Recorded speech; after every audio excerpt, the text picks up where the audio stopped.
Eu percebo muito, assim, desde aquela época que você era um cara que sempre se dispôs a pagar o preço que precisava pagar para você crescer. Falei, poxa, eu preciso criar uma coisa, um ambiente onde lá eu possa trabalhar uma cura mais profunda na vida das pessoas. O problema de hoje é que a sociedade é muito imediatista, né? E além de ser imediatista, a internet criou essa disfunção temporal na cabeça das pessoas. A pessoa posta, arrasta para baixo para ver se teve curtida já. Tem que dar resultado agora. Salve, salve! Estamos aqui para mais uma edição do podcast Arsenal de Mentores. Hoje eu tô com meu amigo Wendel Carvalho. Ele é simplesmente o único infoprodutor do mundo que já atingiu a marca de 250 milhões de reais faturados pela Hotmart. Ele é empresário, treinador comportamental e um dos melhores criadores de conteúdos do país. Bem-vindo, cara. Obrigado, viu? Que pressão com essa apresentação, hein? Pô, cara, Obrigado. Só tô falando a verdade. Só tô falando a verdade e fatos. Os fatos não mentem. Então tá bom. Cara, me conta um pouco assim, a gente já trabalhou junto, inclusive há uns 7 anos atrás, né? E cara, assim, de lá pra cá, o seu crescimento foi exponencial. E eu percebo muito, assim, desde aquela época que você era um cara que sempre se dispôs a pagar o preço que precisava pagar pra você crescer. E eu queria que você contasse um pouco como que você criou esses hábitos, como que você foi se desenvolvendo para você chegar nesse nível e se manter há tanto tempo no topo? Cara, eu vejo o seguinte, tem muita gente que começa a fazer qualquer coisa, e aí seja abrir um negócio, seja começar um negócio online, negócio tradicional, um negócio online, e essas pessoas, elas fazem determinadas ações e elas atrelam o continuar fazendo aquilo a ver um resultado sólido, prático e concreto logo das primeiras vezes que elas fazem aquilo. E aí é óbvio que as pessoas vão se frustrar. Ou seja, a pessoa vai lá e ela bota alguma coisa para vender, ela tem uma expectativa que aquilo vai dar certo num curtíssimo espaço de tempo, aquilo não se apresenta como ela esperava, ou a expectativa é alta, a realidade é menor, o spread é a frustração, e a pessoa, ela para. Então, a sensação que eu tenho quando eu olho as outras pessoas, o que elas fizeram, o que eu fiz, eu sempre tive tesão em fazer as coisas. Sem ter a condição de que a vitória viria.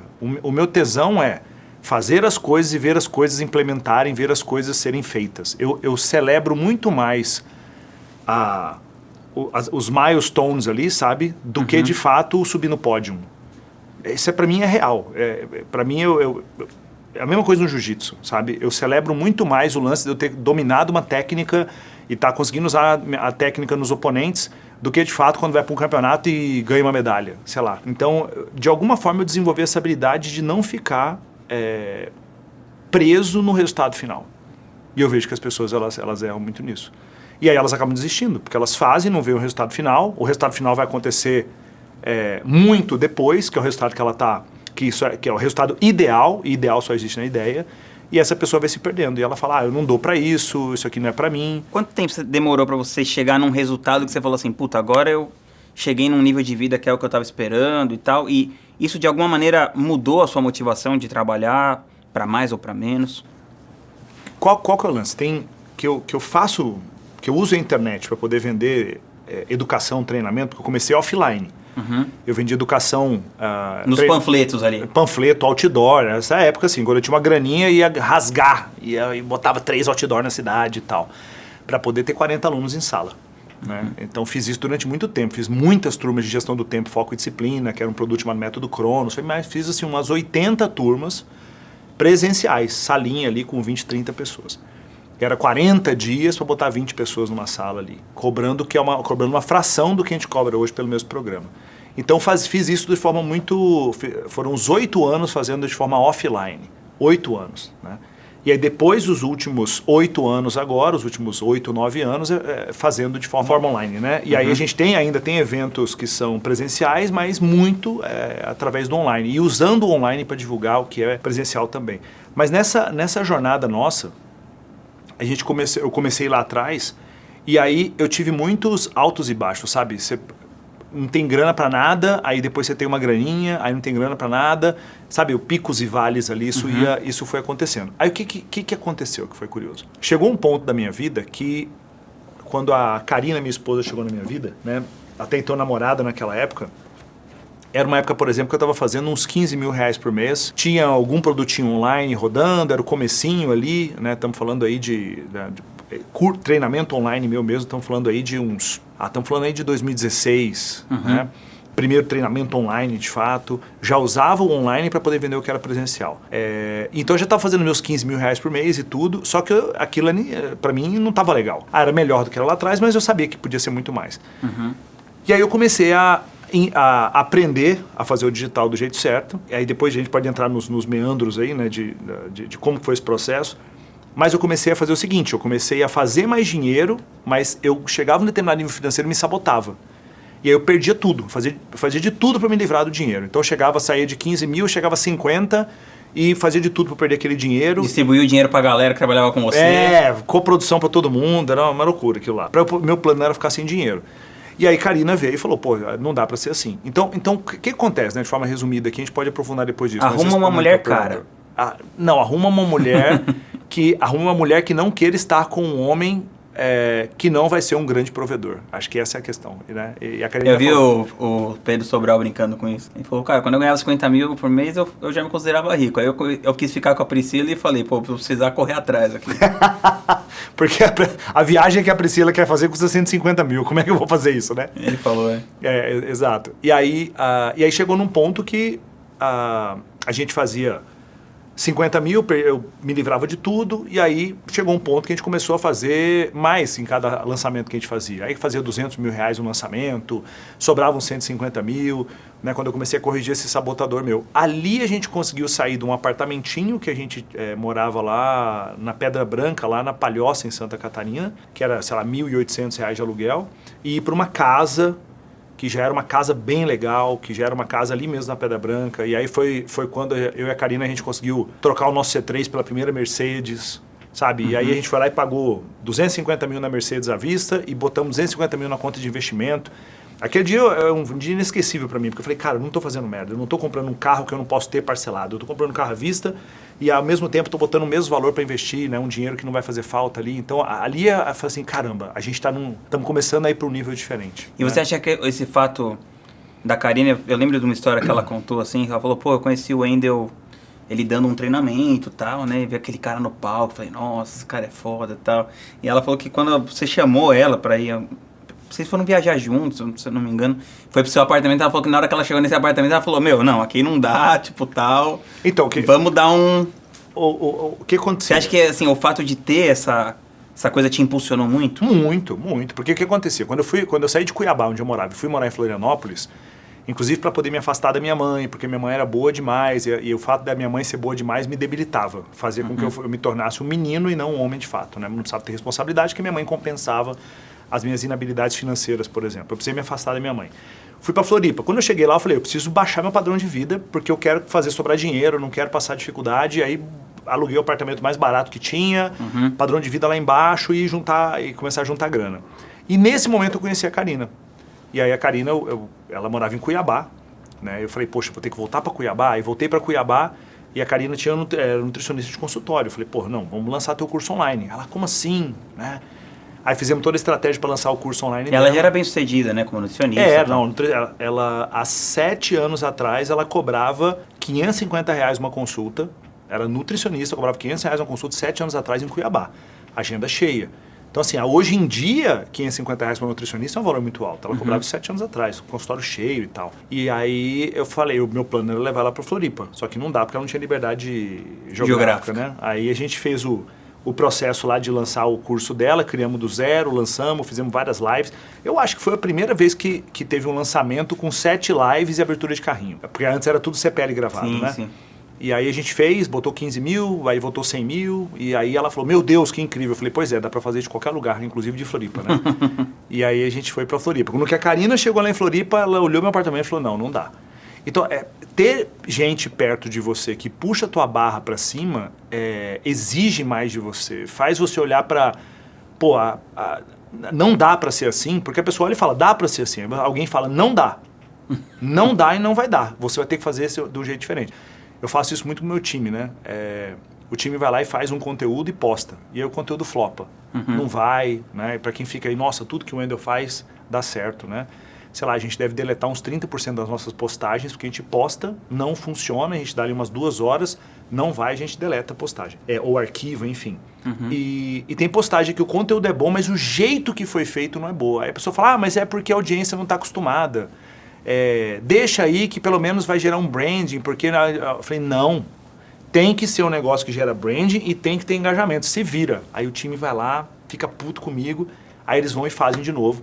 Aí o vídeo que teve, sei lá, um exemplo, 50 mil de alcance, que estava tudo bem para o time, aí a gente refez e no mesmo tempo teve 230 mil de alcance, porque foi ajustado. Então, ter gente ao redor que fala para você, não pode ser só isso, precisa ser mais, sabe, stretching, assim, vai esticando a nossa mentalidade, vai esticando o que a gente acredita que é possível. E além da Karina, quem são essas pessoas na sua vida hoje? Cara, a Karina é uma grande pessoa desse jeito.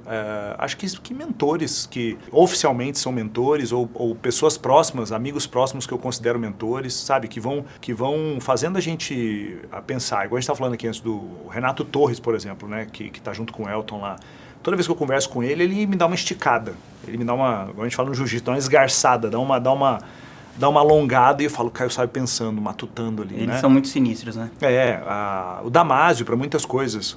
Se eu tenho uma mentoria hoje de alto ticket, que tem, sei lá, quase 1.400 mentorados lá, foi por insistência do Damásio. Eu, não sei o que, ele insistindo. Foi uns 2 anos, entendeu? Para que eu pudesse abrir a cabeça e falar, caramba, eu vou fazer isso, né? Tem tijolo do Damásio ali. Acho que todos esses amigos mais próximos e mentores, eu me forço a estar nesses ambientes. Eu vejo gente assim, você tem um mastermind, né? E aí eu não sei se você está em outros ambientes também. Tô. Mas, por exemplo, eu faço parte de 4 grupos que eu tô. E as pessoas falam, mas você tem 4 grupos que você vai como mentorado ou como participante de mastermind, enfim. 4 grupos? Eu falei, pois é, porque tem um monte de coisa que eu não sei. Um monte de coisa que eu não sei. E aí onde eu vou, eu fico como um pedinte. Eu chego lá e já vou anotando quais são as minhas 10 principais dores ou problemas. Eu chego lá com a missão de eu tenho que achar alguém que me ajuda. Eu tenho que achar alguém que ajuda a resolver esse problema. Então eu não posso me dar ao luxo de não estar nesses grupos, sabe? De não estar aprendendo com outras pessoas, de não estar sendo estimulado por alguém que tem uma visão que eu não estou tendo ainda. Porque senão a nossa tendência é que aquilo vá se atrofiando, apequenando, e aí vem alguém e estica, vem alguém e alonga. Sim. E aí dói, você sai dali puto, mas depois você fala, esse é o caminho. Então, acho que Karina, amigos, mentores, acho que é por aí. Você tá jogando já um jogo de um nível muito alto. Você falou que você não pensa exatamente no resultado final, mas você pensa nessa coisa dos milestones. Quais são os próximos grandes milestones para uma empresa como a sua? Não, eu não pensava muito nisso lá atrás. Hoje eu penso mais. Mais no resultado final. Mais no resultado final. Porque antigamente era o quê? Era eu e um funcionário de R$3.000 por mês, era eu, ele e a Karina. Então, você sabe... Então, reformulando, quais são os grandes próximos resultados que você está buscando na sua empresa? A empresa já está num nível tão alto, 1.400 mentorados, mais de 970 mil alunos, já estão num nível altíssimo. O que é o próximo passo para vocês? Qual é o ponto, né? Quando a gente vai crescendo, a sensação que a gente tem existem pontos que a gente precisa resolver internamente para que a gente continue galgando avenidas de crescimento. Então, vamos lá, avenidas de crescimento. Vender o produto que você vende para mais pessoas. Uma avenida de crescimento. Outra avenida de crescimento, vender outros produtos para as mesmas pessoas. Outra avenida de crescimento, vender o mesmo produto em outras praças ou outros países, né? Então, a gente é muito bom, por exemplo, na primeira avenida. Tanto que a gente já passou de 970 mil clientes únicos, já está em 1 milhão e poucos, 1.050.000 clientes únicos na Hotmart. É a maior quantidade de clientes únicos que um player tem dentro da Hotmart. Só que a gente é muito bom para vender mais para clientes novos. Então a gente precisa desenvolver a habilidade dessa segunda avenida de crescimento, que é fazer essas pessoas, por exemplo... Comprarem mais coisas. Comprarem outros produtos que estão ali dentro. Então, deixa eu te dar um número. A gente tem dentro do 5 Liberdades, que é um produto que ensina renda extra digital, empreendedorismo digital, passaram pelos 5 Liberdades e tem muitos assinantes ainda, mas no total, que passaram, assinaram, pararam de assinar ou estão assinando ainda 90 mil pessoas. 90 mil pessoas passaram por dentro dos 5 Liberdades. E a gente tem 1.400 pessoas dentro do Olimpo, que é a nossa mentoria de high ticket, que seria a sequência natural. as pessoas dos 5 liberdades ainda não progridem tanto para dentro do Olimpo. Por quê? Por uma inabilidade, uma incompetência nossa. Tem uma mina de ouro ali para poder comunicar e fazer isso de forma correta para que o aluno ele migre de um programa para o outro. Então a gente ainda é muito ruim nessa segunda avenida de crescimento. E a outra é inexistente. A gente não está na Latam, a gente não está em inglês, a gente não está em outros países, né? E só que para poder avançar nessas avenidas de crescimento, a gente empaca num elemento: time, construção de time. Você mais do que ninguém sabe disso. Então, o desafio de montar times cada vez melhores, a gente vê um desafio muito grande, diferente do mercado tradicional, que existe no mercado digital, que é as pessoas de marketing, dentro das estruturas de marketing digital, a sensação que eu tenho é que existe um ego imenso em relação a essas pessoas, sabe? A questão é muito comum, por exemplo, o cara começa a trabalhar para mim, no outro dia ele já bota na bio do Instagram dele, né? Sei lá, copywriter do Wendel e da Karina, responsável por tantos milhões de faturamento. Fala, mas o que é isso? O que está acontecendo, né? E aí tem muito disso, do profissional, ele entregar um nível de resultado, mas talvez ele crie uma narrativa na cabeça dele de que ele é muito melhor do que realmente é. E quando você começa a apertar e falar assim, tá, mas vamos lá, não está vendendo, o que você vai fazer para vender? Não vem respostas. E aí o que acontece muitas vezes, que a gente percebe que tem acontecido nos últimos tempos, a pessoa sai, porque ela não consegue dar respostas para as questões que estão acontecendo. Como é que você vai fazer esse produto converter com ROAS 3 em vez desse ROAS que está dando aqui, que é totalmente fora da meta? A pessoa não tem resposta. E aí, muitas vezes essa pessoa ela opta em sair e ir para uma outra operação e ter no currículo dela: trabalhei para o Wendel. Uhum. Então, a gente vê, é um mercado muito novo, né? É um mercado muito novo. As pessoas, você não encontra, tipo, quem que você conhece que está fazendo o digital há mais de 10 anos, de fato, com produto digital e tal. É muito pouca gente que conta nos dedos das duas mãos, talvez, né? Que faz há tanto tempo. Então, a construção de time, para mim, é um desafio ainda. Construir liderança. Lideranças, porque a gente tem 150 colaboradores. E aí o desafio nosso a empresa é grande, só que precisa ter colunas. Se uma parede é muito grande, sem colunas, a parede cai. Uhum. Ela pode ter uma fundação incrível, mas não interessa. Se é uma parede que não tem colunas, bate um vento, aquilo ali cai. Então a gente está tomando a decisão de trazer pessoas que não são tanto do mercado digital, que são do mercado de marketing mais tradicional, e formar essas pessoas para o digital. Sabe, aquela coisa que, tem esses 3 cursos online, você vai assistir os 3 cursos aí durante 15 dias, entrega resumo para mim. Você vai participar dessas 2 imersões, porque a pessoa vem com ela vem com a janela temporal dela mais ajustada para o que é o mundo normal. Uhum. Então é muito comum, por exemplo, a gente tem, e isso é um problema no digital, a pessoa ela passa 1 ano contigo e essa pessoa fala, beleza, eu preciso ser promovida, eu preciso ir para um outro nível, eu preciso ir... Mas o que você está entregando de fato? Porque na cabeça da pessoa, talvez 1 ano no digital parece que é 7 anos. Parece que ela está quase uma década na empresa e nada aconteceu. Mas é que a pessoa está há 1 ano. Ela não desenvolveu nem os hard skills, nem os soft skills que precisam. Mas por conta dela estar nesse meio que, fulano foi para tal lugar e aconteceu tal coisa. Fulano fez tal coisa. Fica aquela impressão de que todo mundo é milionário menos ela. Exato. E aí, assim, eu até falo com o Beto da Empíricos, né? Eu falo, seu desgraçado, você tem parte de culpa nisso, né? Por quê? Porque teve uma época da Empíricos que que o copywriter tinha uma comissão lá por disparo que fazia, e aí é quase uma lenda isso, né? É quase igual o Currupira, Saci Pererê, sei lá. O copy da Empíricos fez um disparo de e-mail e ganhou, e fez 450 mil reais de comissão para ele. E aí o copywriter olha para aquilo e fala, cara, eu recebo 12 mil aqui, que bosta, eu sou muito ruim, essa empresa é horrível e tá tudo errado, né? Então vai criando essa distorção da realidade. Essa distorção da realidade, a distorção de tempo, a distorção do que eu realmente consigo entregar.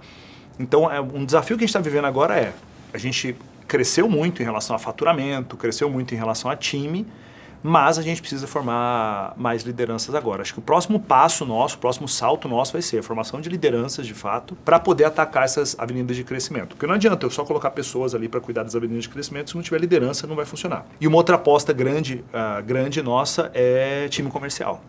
A gente estava com 7, 8 pessoas no time comercial, já está com 32, e a ideia é terminar esse ano com pelo menos 100 pessoas no time comercial. Porque, aquela coisa... De um total de quantos?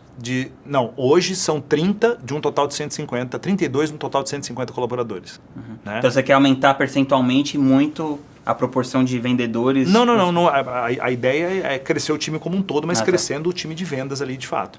Porque aquela coisa, a gente tem mais de 1 milhão de clientes únicos. Cara, é lead infinito para esse comercial entrar 30 em contato. pessoas, mesmo com inteligência artificial, não vão dar conta. Né, não vão. E aí a gente está indo para um lugar de focar muito mais em criação de leads constantes para ser um processo mais recorrente do que depender quase única e exclusivamente de um processo de lançamento, onde tem um grande empilhamento, né, o negócio de colocar muito dinheiro na frente e aí tem que dar tudo certo.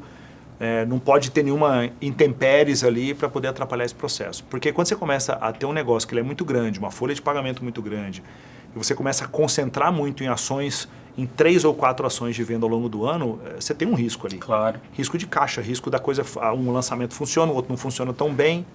E aí a gente tem olhado bastante para isso, para que a gente possa diluir mais ações, para que não sejam ações tão pontuais, de pico tão grande, que dependa muito de temperatura, clima e pressão dar certo, e apostar mais em time comercial.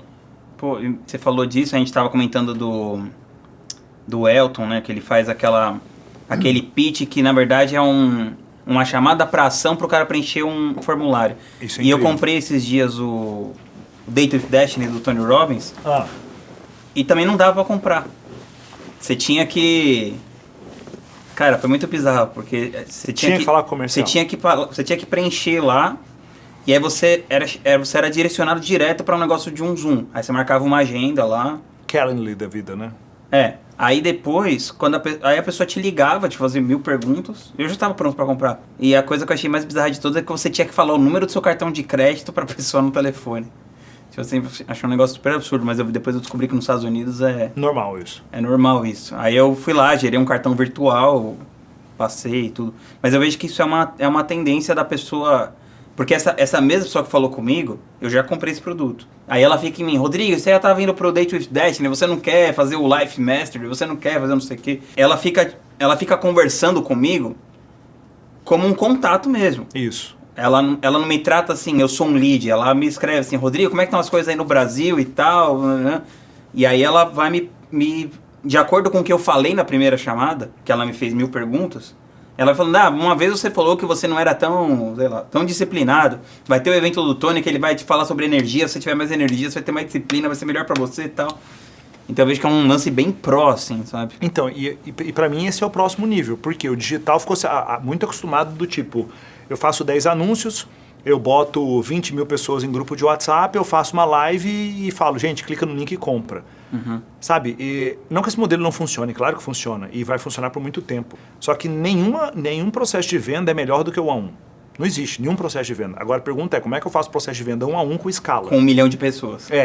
Aí entra um outro jogo de tecnologia, e de tecnologia que apura essas leads e consegue levar para o comercial, porque o comercial é desse atendimento. Então essa questão que você falou do Tony, né, de você comprar um produto e já ter esse atendimento, eu já vejo alguns players do mercado, com lançamentos muito menores, claro, lançamento de 20 mil leads, 25 mil leads, mas durante a triagem, isso é uma coisa que a gente tem começado a fazer agora.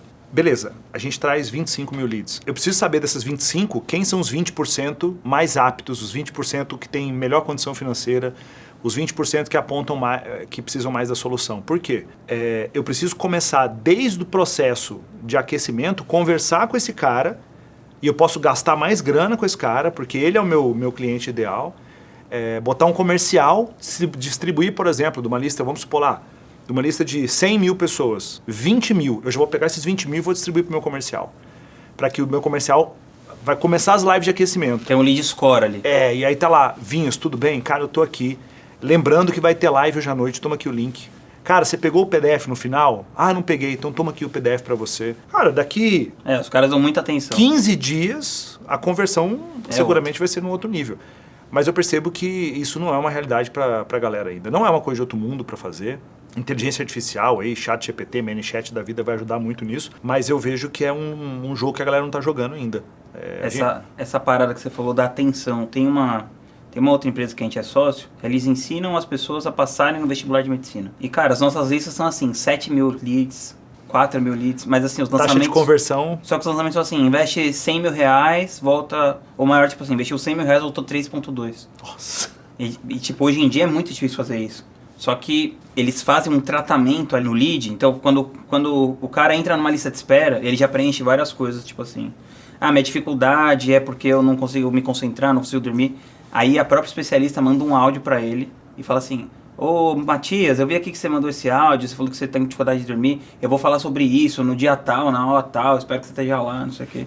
A taxa de comparecimento é altíssima, só que a gente não conseguiu ainda fazer isso numa escala muito grande, mas assim, nos últimos 6 meses eles investiram 400 mil reais e voltou tipo, sei lá, 6 milhões. Incrível. Então, eu penso isso que você está falando assim, que acho que o mercado está se voltando para você dar atenção para o cliente, não tratar ele como um número, como um dado. Que é o que eu sentia lá quando eu fiz esse negócio do Tony Robbins. Tipo, a mulher, ela me conhece, ela sabe o que eu... Sei lá, eu tenho uma impressão que ela me conhece, assim, em algum nível, assim, né? Não, e não é uma coisa de outro mundo, né? Se você for parar pra pensar, aponta lá no CRM, você tem que entrar em contato com essas 70 pessoas hoje. Ela olha lá o histórico. Conversei isso com ele. Ela dá sequência na conversa. Não deveria ser tão difícil assim, né? Pois é. Mas eu acho que é voltar a olhar para isso, sabe? O pessoal do digital ainda é aquela coisa, eu vou pro digital, eu não preciso usar nada de estratégia do offline pro digital. E não é, tem que ser um mix de coisas. Porque você tem muita tração, você consegue chegar em muitas pessoas, só que você sussurra com muitas pessoas. Você poderia conversar de forma mais alta, mas você fica ali sussurrando. A pessoa fala, vai ter uma live dele hoje. Tem um stories que ele fala do produto, mas não tem alguém que chega lá e dá aquela enquadrada. Então, pra gente, esse é o próximo passo. Sim. Cara, o capital intelectual da sua empresa, mais importante, óbvio, que é você e a Karina. Como que vocês se dividem como produtores de conteúdo e como executivos? Quais são as funções de cada um de vocês? Como que é o seu dia a dia, assim, sua rotina? Isso é uma pica, hein? E te explico. Por conta da dificuldade da formação de times ainda, da formação de lideranças principalmente, né? A formação de liderança, a gente ainda precisa estar muito lá no tático. E a gente queria estar somente no estratégico, né? Então a gente tem que descer muito pro tático ainda, por conta dessa liderança não estar tão formada ainda, que eu acho que isso é algo que a gente vai colher resultado disso daqui a um ano. Daqui a um ano vamos ter um time de liderança de um outro nível, né?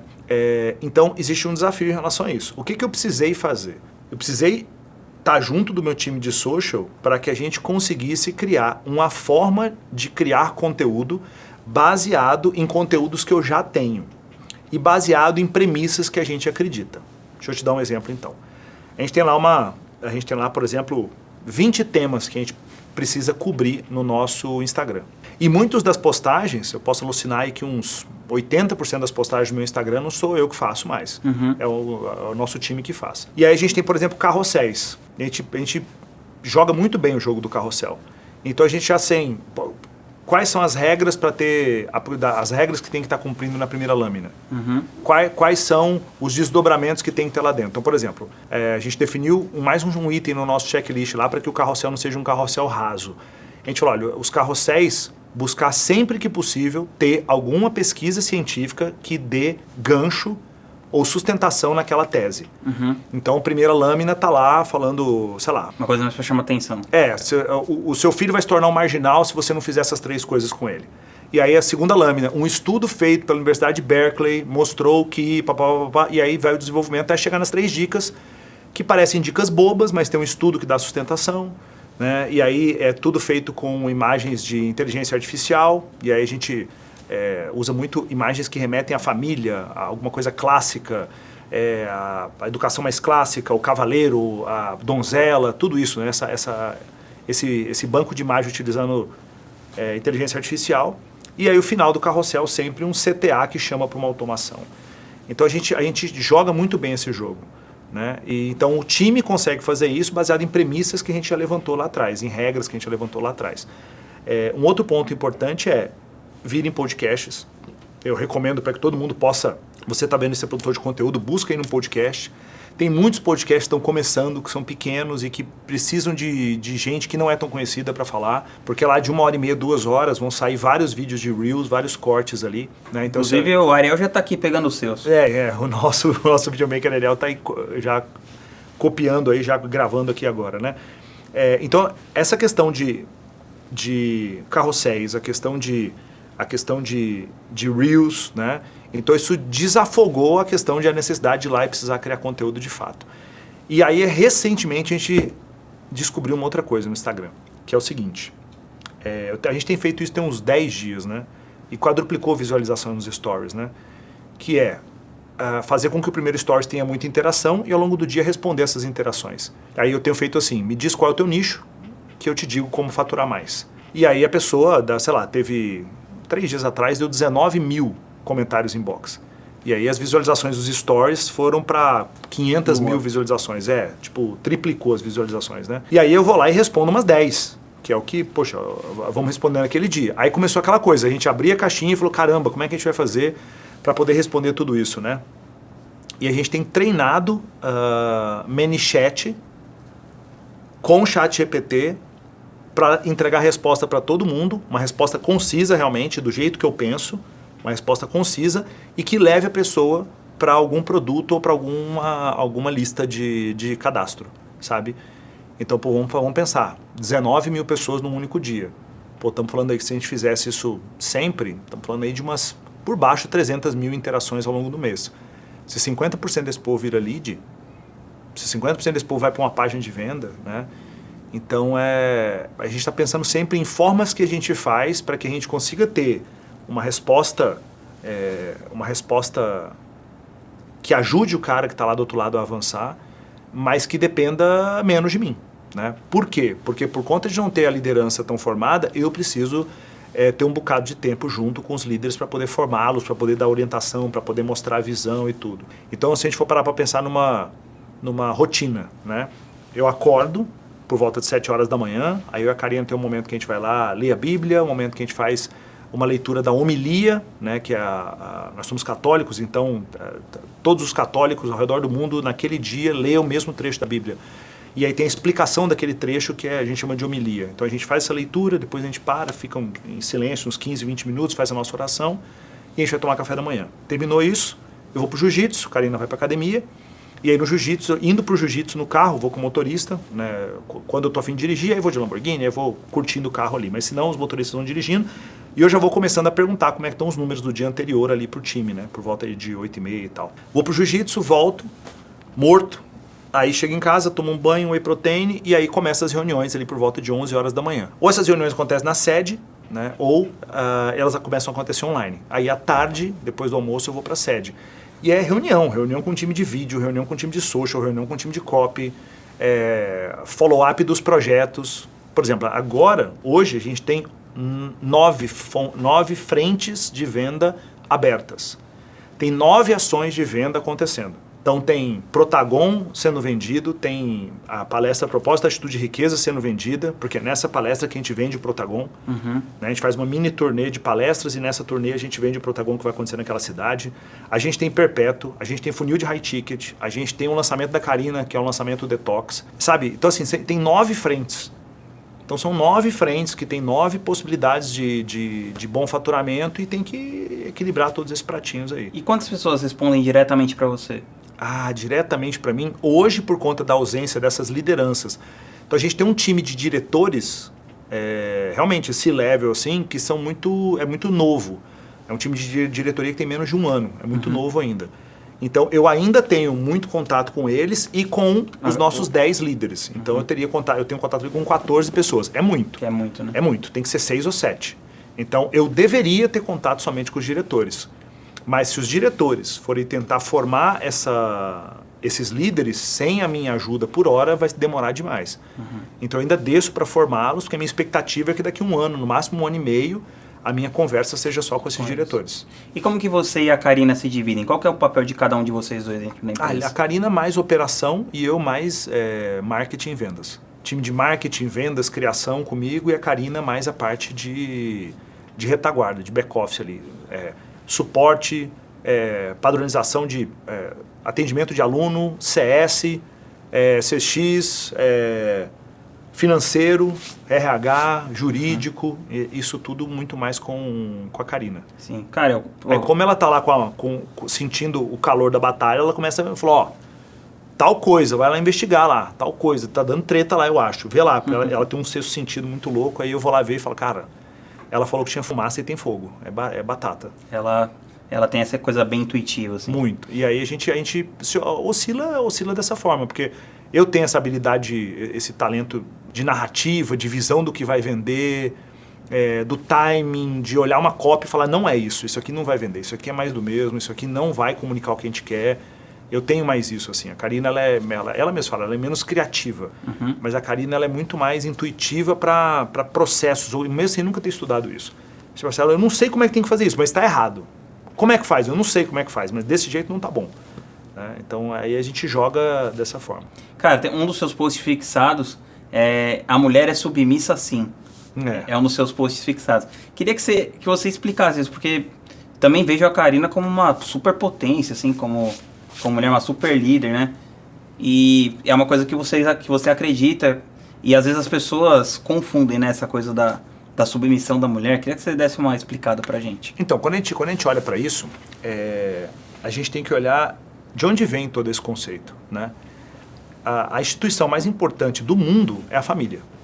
É a instituição mais importante do mundo. E essa instituição está sendo atacada, muito atacada nos últimos 100 anos, né? Isso começou antes, mas nos últimos 100 anos vem sendo intensificado por inúmeros movimentos, né? Se a gente quer desestruturar uma sociedade, a gente tem que ir na base dessa sociedade, pegar os pilares e começar a colocar cupim dentro daqueles pilares para que lentamente vá sendo comido aquilo ali. Então, se a instituição família é uma instituição tão importante, a instituição mais importante, a instituição família mais importante, logo depois vem a igreja, são instituições que sustentaram a nossa sociedade nos últimos 2, 3 mil anos aí. Quando a gente olha para isso, toda instituição, existe uma hierarquia em toda instituição. Toda instituição. Experimenta pegar a tua empresa e não definir uma hierarquia lá. Fala assim, pessoal, junta aqui todo mundo ao redor da mesa, vocês vão definir quanto é que vocês vão ganhar. Cada um pode escrever no papel quanto é que você quer ganhar. Chama os seus filhos e fala, ó, vocês vão escolher o que vocês querem comer na hora que vocês quiserem. Acabou a hierarquia. Só vai ser porcaria. O Guilherme Freire fala, vai ser o império do açúcar. O estagiário vai falar que ele quer receber 30 mil, porque ele quer receber igual o diretor, e aí a empresa vai quebrar em 2, 3 meses, né, se não for antes. Então precisa ter uma hierarquia. E uma hierarquia significa definir quem lidera. Quem lidera. E quando a gente pensa nisso, a família tem um lugar onde ela precisa ir. Ela tem uma missão, tem um lugar onde ela quer ir, um lugar onde ela precisa ir. Ela foi constituída para algo, né? O casal está junto para que eles possam estar abertos à vida, ter filhos. O casal está ali para que eles possam fazer a vida deles em conjunto ser uma representação da obra de Deus, uma vida a serviço de Deus. Tudo isso. Só quando a gente olha para isso, precisa existir uma liderança, precisa existir um caminho que vai ser seguido. E se a gente tem 3 pessoas liderando, 2 pessoas liderando, a coisa não vai para lugar nenhum. Então, dentro do relacionamento, a gente olha e vê como seria se aquela mulher que está naquele relacionamento, ela tivesse um homem junto com ela, que esse homem, ele é capaz de morrer por ela. Imagina só, a mulher tem um homem e ela tem certeza, esse homem morreria por mim. Eu tenho certeza que ele morreria, mataria, para proteger eu e para proteger os nossos filhos. Quando a mulher percebe que ela tem um homem desse dentro de casa, ela não tem nenhum problema de estar abaixo de uma missão que esse homem lidera. Submissão. Estou abaixo de uma missão que o meu marido lidera, que é levar a nossa família para um lugar seguro, que é levar a nossa família para prosperar, que é levar a nossa família para estar próximo de Deus. Não tem nenhum problema de estar abaixo dessa missão, de estar submissa a esse processo. Mas qual é o processo de dor que existe? Existe uma desconstrução do masculino hoje em dia, né? O homem que tem elementos masculinos, ou seja, ele é decidido, ele sabe o que ele quer, ele corta quando alguma coisa está indo contra o que a família acredita. Quando ele tem esses elementos masculinos de decisão, ele é chamado de macho escroto, ele é chamado de... como é que fala? Heterotop. Heterotop ou sei lá, né? Qualquer coisa desse tipo aí. Então ele é chamado dessa forma. Então o que acontece os homens estão cada vez mais se suavizando. Os homens não querem mais entrar em conflito. Os homens estão cada vez mais fofinhos. E aí esses homens vão se tornando homens fracos. Ou seja, o cara que não provê, o cara que não resolve, o cara que quer passar hora jogando videogame, o cara que não quer ter responsabilidade, o cara que não quer casar, o cara que não quer ter filho, porque casar significa responsabilidade, ter filho significa responsabilidade. E aí essa narrativa vai se instalando. O que acontece? As mulheres estão encontrando cada vez homens mais fracos. E quando você fala para uma mulher, você vai constituir uma família. E nessa família, você vai ser submissa a esse homem. Ela fala, não. Esse aqui nem fodendo. Esse cara, não dou conta. Você tá louco. Se eu ficar abaixo dessa missão, não, é impossível. Eu vou ter que liderar isso daqui. Porque se eu deixar para ele, vão morrer de fome. Meus filhos vão passar necessidade. Não dá. Eu que tenho que fazer isso. E aí surgem nisso as mulheres que têm uma ferida muito grande nas suas almas, e são as mulheres ditas como empoderadas. Eu e a Karina, a gente chama essas mulheres de empoderadas. É como se ela tivesse um pinto imaginário, sabe? Ela tem um unicórnio, imagina um unicórnio com são essas mulheres, porque elas têm uma dor muito grande. E essa dor muito grande vem da infância delas. Essa dor muito grande vem do que elas viram as suas mães passarem com homens que não eram homens saudáveis, provavelmente.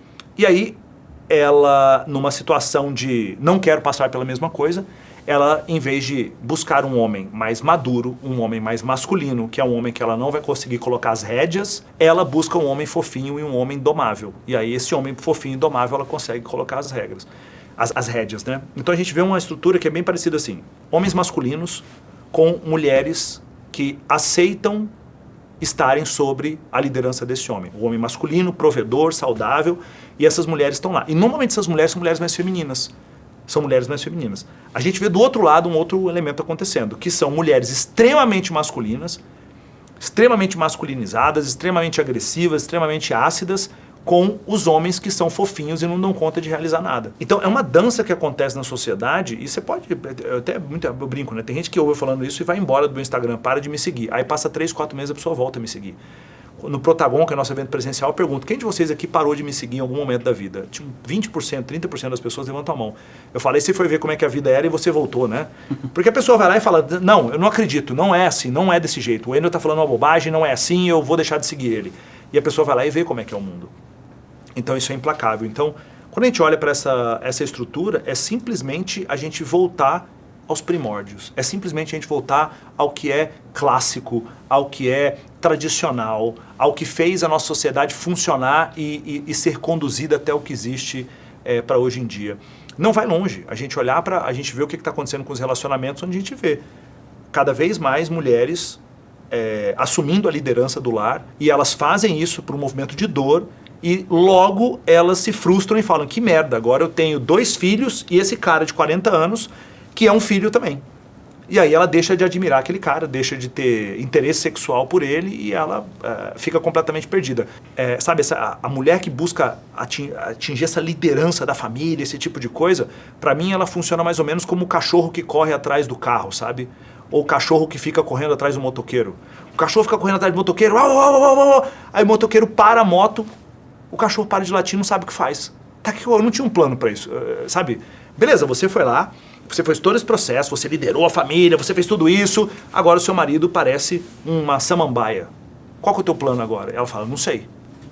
Pois é, e agora, o que a gente faz? E aí, eu e a Karina, a gente vê muito isso. No Protagon a gente trabalha muito profundamente isso, né? A gente vê muito essa dança entre homens fracos e mulheres que se sentem feridas e mulheres que se colocam nesse lugar empauderado. Isso é um problema. E conta um pouco do Protagon. Como que você desenvolveu esse evento? Aonde você se inspirou? E, pô, é um negócio que você está fazendo há 17 anos, né? Esse seu estudo Sim. sobre o desenvolvimento pessoal. Queria que você contasse um pouco como que funciona a dinâmica do evento e como que trata especificamente esse ponto. No Protagon, o que acontece? Ele surgiu porque eu dava muito treinamentos em company para as empresas e eu sentia falta de poder ir mais fundo com as pessoas. Aí o que acontecia, por exemplo, né? Eu ia dar um treinamento lá para o time de vendas da Citroën, sei lá. Uhum.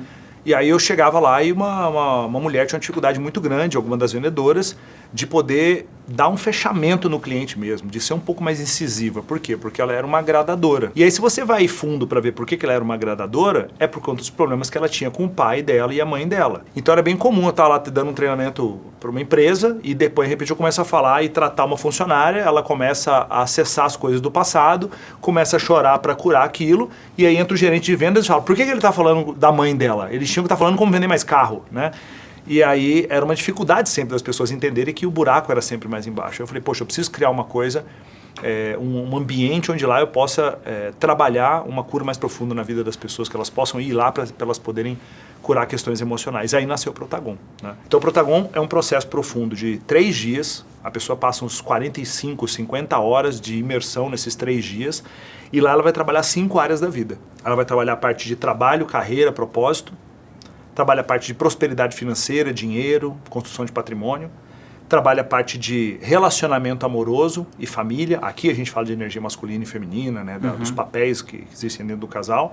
Saúde e energia, como é que eu mantenho numa disposição, como é que eu cuido do meu sono, como é que eu cuido da minha alimentação, como é que eu cuido dos meus hormônios, enfim.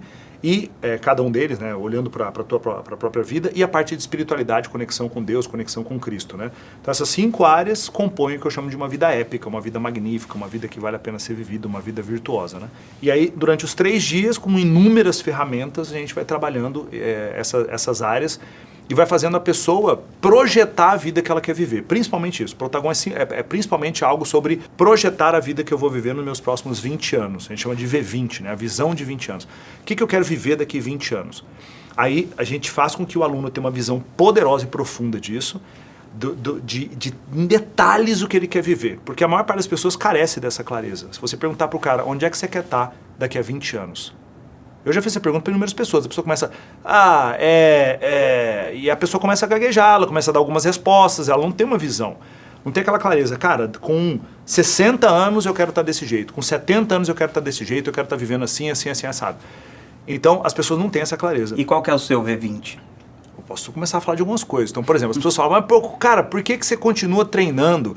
Por que você continua indo na academia? Por que você continua... Porque eu quero chegar, por exemplo, com os meus 90 anos de idade, eu me vejo com a Karina de mão dada nas ruazinhas de Veneza. Parando para tomar um gelato, entendeu? Olhando ali como é que estão os investimentos, olhando como é que está a ONG, já planejando para ir na missa final do dia, porque é missa diária. Então, eu preciso ter saúde para poder viver isso. Eu preciso ter massa muscular. Então, se eu não cuidar do tanto de proteína que eu faço ingestão por dia, se eu não regular carboidratos, se eu não fizer treino de força, se eu não fizer treinos de flexibilidade, jiu-jitsu ajuda muito nisso, se eu não acompanhar como é que estão meus hormônios, eu não vou conseguir chegar com 70, 80, 90 anos desse jeito. Então, a minha visão de futuro, meu V20, é eu e a Karina viajando por lugares incríveis do mundo, sabe, indo em paróquias, em missas, nos lugares mais incríveis do mundo, aproveitando a vida com saúde. Então eu preciso construir isso agora. Então quando eu olho para quais carros vão ter na minha garagem, qual o legado que a gente deixou, o que a gente vai estar fazendo. Então todas essas questões me fazem agir hoje em prol do que eu vou viver há 20 anos. E o que eu estou vivendo hoje foi exatamente o que eu fiz 6, 7, 8 anos atrás. Então muitas pessoas falam, nossa, minha vida está uma merda agora, eu preciso fazer alguma coisa para mudar minha vida agora. Não, se você fizer uma coisa para mudar a sua vida agora, a sua vida vai estar completamente diferente daqui a 1 ano e meio, 2 anos. Algumas coisas você vai fazer, vai mudar um pouquinho a tua qualidade de vida agora. Pô, sou sedentário, comecei na academia, sua vida começa a mudar um pouco e tal. Mas sua vida vai estar completamente diferente daqui a 1 ano, 2 anos. Porque você vai estar colhendo daqui 2 anos o que você fez agora. E aí a gente volta no começo do nosso papo. As pessoas não têm paciência, né? As pessoas começam a fazer alguma coisa, não vê o resultado, as pessoas param. E elas estão vivendo hoje as dores ou os louros do que elas fizeram alguns anos atrás, né? Existe sempre um delay. E esse delay, na minha opinião, é um delay de mais ou menos ali 1 a 2 anos. A pessoa está vivendo agora o que ela fez de 1 a 2 anos atrás, né? Então as pessoas carecem dessa visão, dessa clareza de visão de V20 para tudo, né? E é isso, quando essa pessoa tem essa clareza, ela consegue falar mais não. Que é uma coisa que as pessoas têm uma dificuldade imensa, falar não para projetos, não para parcerias, não para propostas. Por quê? Essa proposta vai me aproximar ou me distanciar da minha visão de vida época, do meu V20?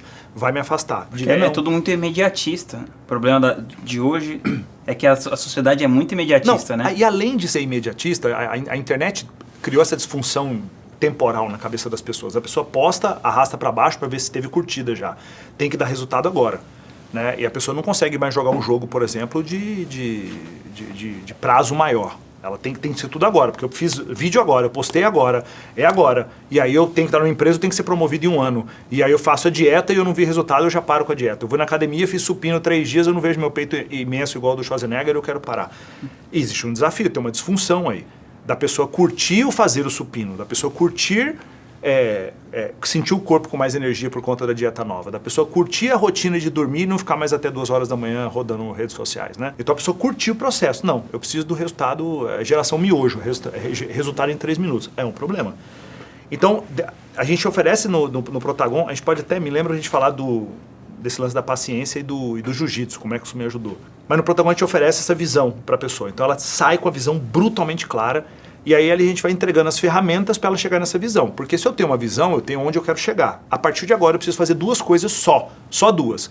Tirar o que me impede de chegar e colocar as ferramentas que vão me ajudar a chegar. Então o Protagon são 3 coisas. É mostrar qual é o norte para cada pessoa, cada um vai criar o seu verdadeiro norte, o seu norte absoluto, para que a bússola da vida aponte para lá o tempo todo. E aí a gente vai tirando o lixo e entregando ferramentas. Que tipo de lixo? A pessoa, por exemplo, a maioria das pessoas tem baixa crença de merecimento.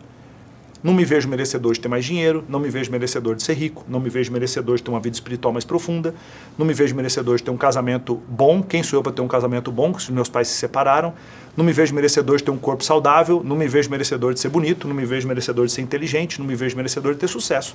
Aí essa pessoa, por não se ver merecedora, ela pode ter uma visão incrível de vida. Ela vai olhar para aquilo e falar assim, mas isso é o topo do Everest, eu nunca vou conseguir chegar lá. Então a gente começa a tirar o que impede. Por exemplo, crença de merecimento, crença de incapacidade, crenças de que se eu for para esse tipo de vida, eu vou perder toda a minha família, eu nunca mais vou ser amado pelos meus pais, eu vou ser abandonado. Então a gente vai tirando todas essas crenças que impossibilitam, e aí dentro do Protagon tem 2 ferramentas de estoicismo, que é algo que a gente compartilha muito, que a gente gosta muito. Tem 2 ferramentas para poder ajudar nessa questão desses medos, né, dessa questão dessas crenças. E aí a gente vai entregando as ferramentas para a pessoa construir essa visão de vida. Então o Protagon, acima de tudo, é um programa de life design. A pessoa vai lá para poder fazer um desenho da vida dela. E eu até brinco com os alunos que estão lá na sala. Eu falei, quem de vocês aqui passou 50 horas desenhando a vida que você vai viver daqui pra frente? Levanta a mão. Ninguém levanta a mão. Ninguém passou 50 horas desenhando a vida que ela quer viver. Aí eu falo, quem de vocês aqui já passou pelo menos 50 horas da sua vida lavando o banheiro da tua casa, varrendo o chão, coletando cocô de cachorro? Aí todo mundo levanta a mão. Eu falei, então, essas coisas, elas têm virtude, elas têm mérito, mas olha só, você não olha pra tua vida, de fato, o futuro, a coisa mais importante que existe, né, essa vida que você vai construir, e você gasta um tempo imenso com outras coisas, né? Que tem o seu valor, mas claramente são de proporções Pelo diferentes. menos não é vendo meme no Instagram. Pelo menos o quê? Não é vendo meme no Instagram. Você pergunta isso aí, a resposta a gente já tem porque a gente sabe os números, né? De quanto tempo as pessoas passam em redes sociais. Então, o Protagon é sobre isso. E lá tem um momento, como a gente falou dessas 5 áreas, tem um momento no final do Protagon, que é o domingo à noite, né? O Protagon ele acaba sempre na madrugada de domingo para segunda. Ele acaba mais ou menos 3 horas da manhã de segunda-feira e tal. Um processo incrível. E aí, lá nas últimas 7 horas, a gente trabalha relacionamento amoroso e família. Aí a gente fala sobre ordem familiar, que é um processo muito importante. Nas últimas 7 horas? É o final do final? É o final do final. É o último tema. O cara já tá meio baleado ali, não? Não, mas isso é que é interessante, porque o assunto relacionamento amoroso, a gente faz... Cara, é quase um stand-up comedy. Ah, entendi. Porque as pessoas chegam lá, quando você vai falar de relacionamento, se você colocar uma pimenta ali, todo mundo se inclina pra frente na cadeira, aí o cara levanta a mão, eu passo por isso, aí fica de pé e fala e faz isso com a tua esposa, com o teu parceiro, com a tua parceira. Então é o contrário. As pessoas chegam no final, a energia delas vão aumentando. A gente criou o programa para ser dessa forma. E aí lá a gente trabalha a questão de ordem familiar. A gente vê o quantas pessoas se perdem, por exemplo, em relação a... O cara vai e se casa com a esposa. Um processo importante, que é natural, é ele colocar a esposa dele no lugar da mulher mais importante da vida dele. E esse é um processo que ele precisa se distanciar da mãe para que ele possa fazer isso. Ele precisa, para que ele crie uma família, ele precisa se distanciar do materno. E aí muitos meninos não conseguem fazer isso, muitos homens não conseguem fazer isso porque são o menininho da mamãe. A gente vê isso muito, mas é muito frequente, muito frequente. A mulher tá lá no Protagon, ela não aguenta mais, porque tudo é a mamãezinha do cara em primeiro lugar, eles não conseguem estar sozinhos, que a mamãezinha dele tá junto. E o oposto também, quando é a filha que quer o tempo todo salvar o papaizinho, né? E aí acaba prejudicando a dinâmica familiar, e aí a família não está ordenada. Não tem ali, por exemplo, o casal que está junto naquele relacionamento, e eles têm ali abaixo dele os filhos, que a atenção é majoritariamente para os filhos, e acima dele tem os pais. E esses pais vão precisar resolver as próprias tretas, as próprias questões. Não quer dizer abandonar os pais, não quer dizer não amar os pais, não quer dizer não olhar para os pais, mas é dar um sim no coração. É uma questão de prioridade. Não, e é dar um sim no coração do tipo, os meus pais conseguem resolver as questões deles. Os nossos pais conseguem resolver as questões deles, na enorme maioria das vezes. Se o seu pai tem, talvez, Parkinson, Alzheimer, aí é uma outra coisa. Mas estamos falando aí de, sei lá, menos de 0,5% da população dos pais. 99,5% dos pais conseguem resolver os próprios problemas. Só que o filho vai lá para ficar cagando regra para os pais e cria uma disfuncionalidade na família. Então essa é a primeira coisa que a gente resolve no Protagon, para que as coisas voltem, as caixinhas sejam... Cara, e aí você falou da coisa das avenidas e da esteira, né? Que você vende muito um produto e depois você vai vendendo outro e tal. A curva que você faz é muito grande no Protagon, né? Por tudo que você acabou de contar aqui. Sim. Vocês trabalham, merecimento, relação espiritual, amorosa. E aí, de repente, você vira pro cara e fala assim, então, irmão, agora a parada é marketing digital. Como que você faz essa curva narrativa assim tão grande, e se você pensa em ter outros produtos que talvez estejam mais correlacionados para ser o próximo passo no Protagon? Qual que é um ponto interessante? Quando você começa a ter um produto que ele começa a ter muita atração e começa a fazer lançamentos grandes, igual a gente faz lançamento de 5 liberdades. Normalmente a gente pega 500 mil leads para fazer um lançamento de 5 liberdades. É um lançamento que envolve muita coisa, é um lançamento que tem 70 mil pessoas ao vivo, 500 mil pessoas recebendo mensagem, o Instagram de 8 milhões, 9 milhões de seguidores é inundado com as postagens, aquilo fica assim, se torna algo conhecido. E cada vez que você faz, aquilo vai ganhando branding, vai trazendo mais pessoas. Então quando a gente vê as pessoas que vão no Protagon, por exemplo, tem muitas pessoas que vão no Protagon e elas ou têm um produto digital, ou algum dia elas já ouviram falando que elas deveriam ter um produto digital. Então, quando a pessoa está lá, o Protagon não é um programa para desenvolver o digital, é um programa para desenvolver a vida. Só que lá dentro, quando eu começo a falar naquelas horas que a gente fala sobre riqueza, prosperidade, um dos pilares da riqueza e da prosperidade, um deles é a escala. É você trabalhar com algo que você tem escala. Se você trabalha com algo que tem escala, aumenta muito a chance, exponencialmente, sua chance de enriquecer. E eu começo a falar de modelos de escala. Modelos tradicionais e modelos digitais. E lá a gente faz um processo, né, que é bem interessante no Protagon, que aí acho que acontece a ponte, que a gente faz um processo onde as 2.500 pessoas ficam de pé, elas fazem grupos de 5 pessoas e elas têm meia hora para elas parirem a ideia do que poderia ser o produto digital delas. Eu planto total, porque eu acredito isso no fundo do meu coração. Todo mundo pode ensinar alguma coisa. Não quer dizer que todo mundo vai ficar multimilionário com o digital. Claro. Mas todo mundo pode ensinar alguma coisa que vai botar pelo menos 2, 3 mil reais no bolso por mês. Que vai aumentar, pelo menos complementar a renda. Pô, total. Se o cara faz 3 mil por mês e ele começa a fazer 6 por conta do digital, a vida muda muito. Esse cara tem outra vida. Esse cara, putz, é outra qualidade de vida. E eu defendo isso com unhas e dentes, é uma coisa que eu acredito demais. E eu pergunto, quem de vocês aqui trabalha mais de 10 anos com alguma coisa? A pessoa levanta a mão. Eu falei, pô, como é que você trabalha 10 anos com alguma coisa e você não ensina nada disso? Aí eu dou vários exemplos. Quem aqui é mãe de 3 filhos? Aí a pessoa levanta a mão. Aí fala, fica de pé. Você sabe fazer filho dormir no horário? Sabe? Sei. Beleza. Quem de vocês aqui é mãe e tem dificuldade com isso? Aí várias mães ficam de pé. Aí eu faço a pessoa que pode ensinar ficar frente a frente, fisicamente, com a pessoa que quer aprender. Aí eu viro para a pessoa que pode ensinar e falo assim, cadê o link do teu curso para ela comprar? Aí eu falo, se você compraria? Ela fala, compraria. Cadê o link? Aí ela fala, não tem o curso. Aí eu falo, veio! Tá perdendo dinheiro, tá deixando de ajudar as pessoas e tal, né? Então a gente cria essa narrativa e as pessoas elas começam a criar esse processo de vislumbrar que elas poderiam, no tempo livre delas, começar a jornada online delas. Eu falo para elas, é totalmente possível você conseguir ter 5, 10 mil reais extra no seu free time ali, no seu tempo, no seu part-time ali, no seu tempo livre, operando isso. Aí eu falo, pô, você pode... Isso é real. Por exemplo, como é que você fecha uma grade de conteúdos da semana em 2 horas? Pô, vai anotando ao longo da semana, vai anotando as perguntas que tem que estar na caixinha de pergunta. Você vai lá anotando suas perguntas, tem na caixinha de perguntas, você bota no seu bloco de notas. Pô, tá pensando em alguma coisa, parou no trânsito, o cenário fechou, anota uma pergunta. Tá no banheiro, anota uma pergunta. E aí chegar no seu domingo, você tem umas 20 perguntas anotadas. Abre uma caixinha de pergunta domingo, você planta as perguntas lá, você responde em vídeo as 20 caixinhas de pergunta, você já salva, já baixa todas elas e já posta agendando 2 por dia ao longo da semana, sei lá. Você fecha uma grade de conteúdo. É a melhor coisa que você pode fazer? Não, mas isso aí já é... É o primeiro passo. É o primeiro passo. Se você posta 2 Reels por dia, você está melhor do que 99% dos produtores de conteúdo do Brasil. Acabou. É verdade. Aí com o tempo você vai... né? Então assim, dá para fazer no tempo parcial. E a gente planta essa ideia, para ter ideia de números, né? A gente converte hoje em dia 6% das pessoas que estão no Protagon para dentro do Olimpo. que é uma mentoria de 40K. Né? Então, a gente tem lucro de bilheteria, a gente tem um lucro bem interessante no pitch quando as pessoas elas tomam a decisão.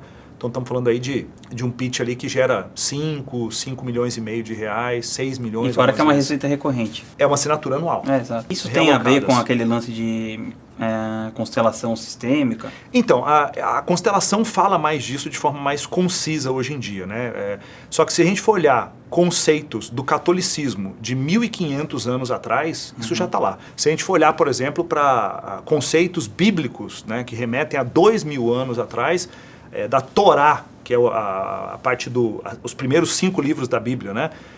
Que os judeus sempre seguiram e seguem ainda, já está lá, sabe? A banda deixará para trás pai e mãe, irá para frente para que você possa criar sua família. Então lá, todo esse processo de valores que você tem que passar para seus filhos, da dureza e do amor que você tem que ter, isso tudo está lá, né? Aí o que acontece é que a constelação, ela colocou alguns outros elementos, inclusive o criador da constelação familiar, o Bert Hellinger, ele era padre também, então tem muito pano para manga nesse conceito aí, nessa história aqui, tá? Certo. Mas eles falam bastante sobre isso também. Só que lá a gente não usa de constelação, a gente usa de princípios que são bíblicos, princípios que são cristãos, sobre a organização familiar. E como foi o processo para você desenvolver o seu merecimento? Como que foi esse caminho, assim? Quando que você acha que você chegou numa hora e falou, não, agora eu entendi que eu posso ter isso, posso ter aquilo, posso chegar em tal lugar? O que acontece é que... Tem uma coisa que está batendo na minha cabeça, deixa eu só falar disso, a gente volta na questão do merecimento. Que é o lance da paciência. Você tem o livro Mindset, você tem aqui, eu vi na prateleira, né? Então, você pega ali, né? Até da Carol Dweck. Carol Dweck, esse livro aqui, né? Quando eu cheguei tinha o Mindset da Carol Dweck, e é uma pesquisadora, enfim, né? Fez uma pesquisa longa para definir o que leva pessoas a terem sucesso, outras não e tal. E chega naquele conceito da mentalidade fixa e mentalidade de progresso.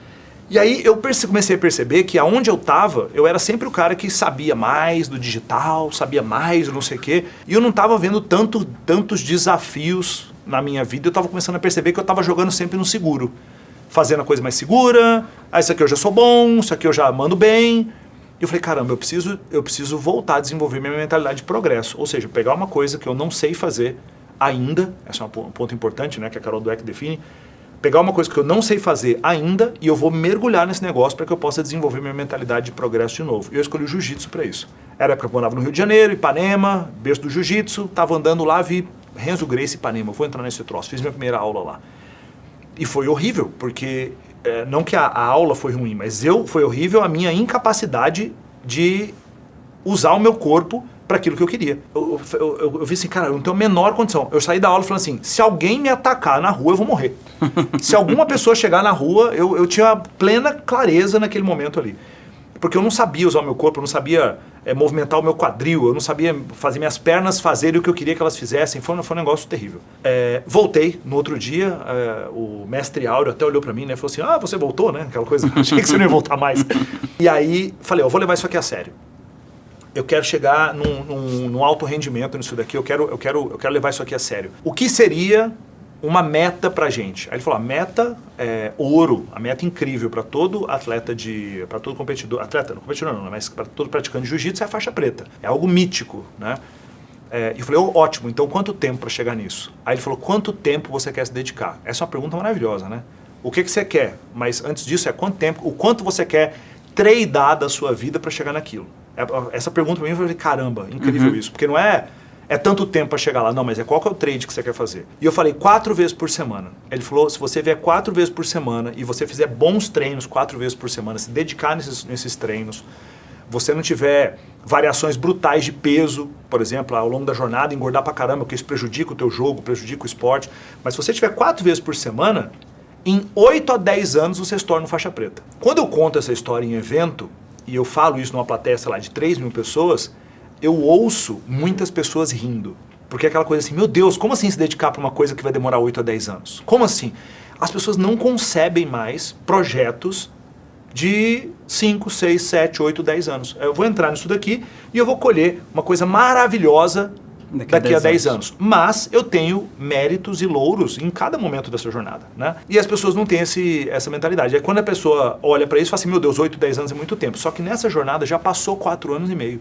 Então seguramente, com mais 4 anos e meio, isso é certo e líquido, vai ser antes até, mas com 4 anos e meio, eu vou me tornar um faixa preta. Eu estou na roxa com 2 graus. Eu estou exatamente na metade do processo ali. Vai chegar. E a faixa marrom, que é a próxima, é uma faixa mais curta, digamos assim, não é uma faixa de 2, 3 anos, e depois vai vir a faixa preta. Então, o tempo vai passar de qualquer jeito. E as pessoas têm que ter essa mentalidade. O tempo vai passar de qualquer jeito. Ou seja, se eu tivesse tomado a decisão de começar jiu-jitsu 4 anos antes do que eu comecei, eu já estaria na faixa preta. Exatamente. Se a pessoa que está vendo isso daqui, né, e a tua galera é muito do digital, se o cara tivesse tomado a decisão de 3, 4 anos atrás ter lançado o produto online dele, esse cara já seria milionário hoje, 3, 4 anos depois. Não vai ser 3, 4 meses, vão ser 3, 4 anos.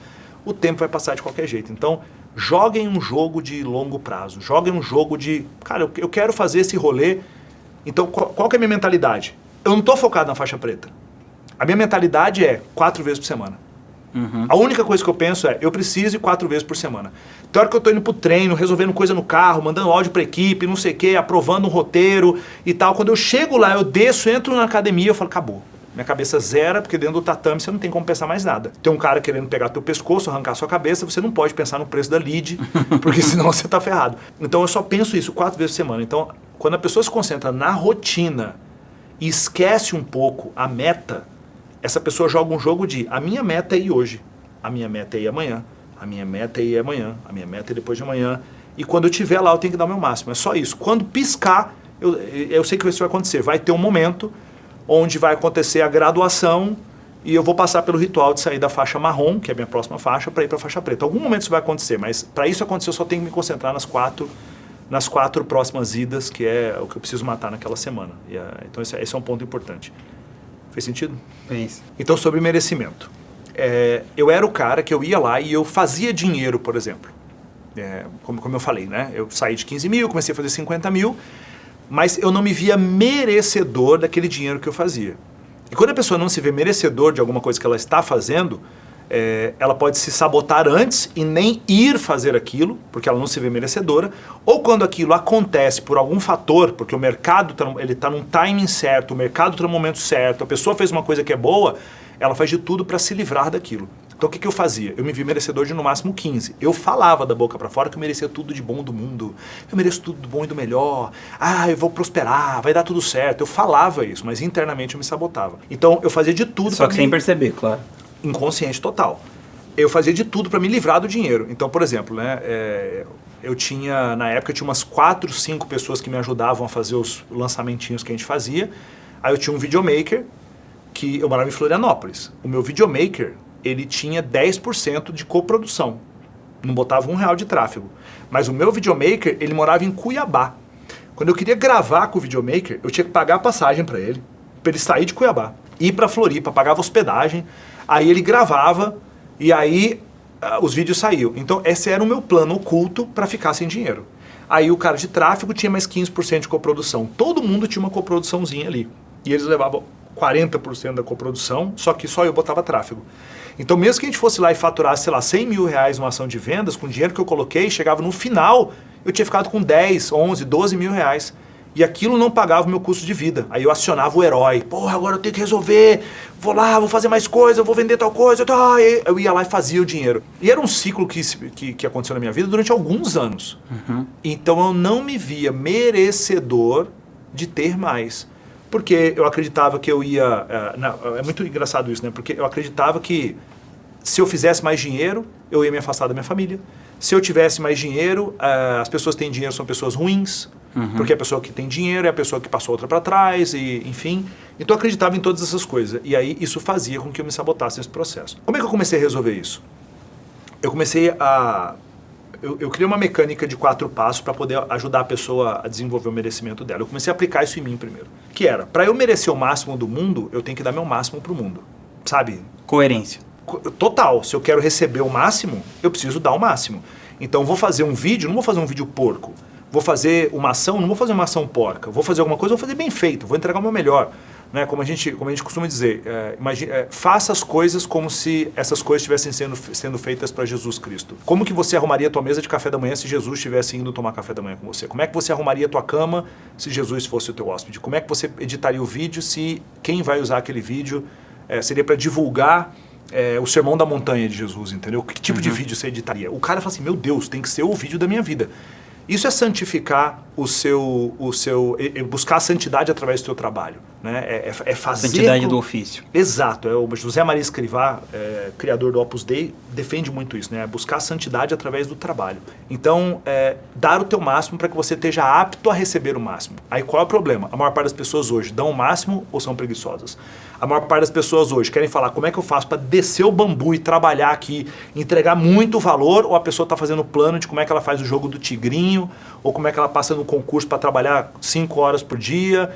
Então a maior parte das pessoas vive num processo de preguiça extrema. Aí a pergunta é, como é que você vai receber o máximo do mundo se você não dá o teu máximo para o mundo? O primeiro ponto é esse. Então, e dar o máximo para o mundo também tem a ver com você olhar quais são suas aptidões naturais, seus talentos, que são dons. Você não desenvolveu esse troço, Deus te deu esse troço, Deus colocou isso dentro de você, Deus infundiu isso dentro de você, a graça de Deus. E aí você usar isso para não esconder os seus talentos, como está na parábola dos talentos, né? Você pegar isso e frutificar, multiplicar esses talentos. Então esse é o primeiro ponto. O segundo ponto... Mas nesse caso você já estava nessa pegada, né? Porque você já estava dando o seu máximo. Não, aí entra um ponto. Eu estava fazendo... Eu posso dizer que eu estava jogando um jogo de 60%. Entendi. Sabe aquela coisa do tipo, isso aqui eu tenho preguiça de fazer, isso aqui vamos fazer menos, sabe? Então eu tava num momento bem hedonista da minha vida, assim. Era uma época que eu estava preocupado em como é que eu posso fazer para ter prazer? Como é que eu posso fazer para só comer num lugar melhor? Como é que eu posso fazer para fazer o mínimo de esforço possível? Como é que eu posso fazer para ficar... Isso foi antes da Karina chegar na minha vida. Como é que eu posso fazer para poder ficar com uma menininha? Então, eu era uma vida completamente hedonista. Tinha acabado de chegar em Florianópolis, como é que eu faço para aproveitar o melhor da vida? E aí, é óbvio, se eu estou jogando um jogo de não desenvolver virtudes, eu estou jogando um jogo de vícios, eu estou jogando um jogo de não dar o meu máximo, eu não vou receber o máximo. Não me sinto nem autorizado a ter o máximo, né? Então, o primeiro ponto foi corrigir esse processo. Certo. Qual é o segundo ponto? Não aceitar o medíocre na tua vida. E aí, o que significa não aceitar o medíocre na vida? São 3 esferas que eu costumo dividir. É você não aceitar o medíocre em você, não aceitar o medíocre no ambiente que você está e não aceitar o medíocre nos outros. Porque isso tudo vai configurar a sua vida. Você, os outros e o ambiente, acabou. Então, o que é não aceitar o medíocre? Poxa, era comum, por exemplo, eu chegar num lugar com a roupa toda cagada, com a roupa toda amassada, com a roupa toda suada. Eu sempre. Eu falei, então temos que trabalhar o merecimento do vinho aqui. Eu falei, eu preciso me apresentar melhor, porque se eu aceito uma roupa toda cagada, de alguma forma, eu aceito uma roupa toda amassada, sabe assim, eu vou começar a aceitar uma refeição que não é bem feita, eu vou começar a aceitar um relacionamento onde eu não tenho um carinho, eu vou começar a aceitar uma página que não está bem feita. Porque o jeito que eu faço uma coisa é o jeito que eu faço todas as coisas. Então, o Haverker bate muito nisso. Então, eu comecei a não aceitar o medíocre em mim. Aí eu era o cara que dormia 2 horas da manhã porque ficava rodando no celular. Sabe, eu era esse cara. Eu falei, como é que eu vou entregar o meu máximo? Como é que eu vou ter o máximo das pessoas se eu sou medíocre? Eu era o cara que, por exemplo, era normal eu atrasar 1h30 para chegar nos lugares. Não era atrasar 10 minutos, eu atrasei 15 para chegar aqui hoje. Mas era 1h30 e eu queria que as pessoas aceitassem aquilo.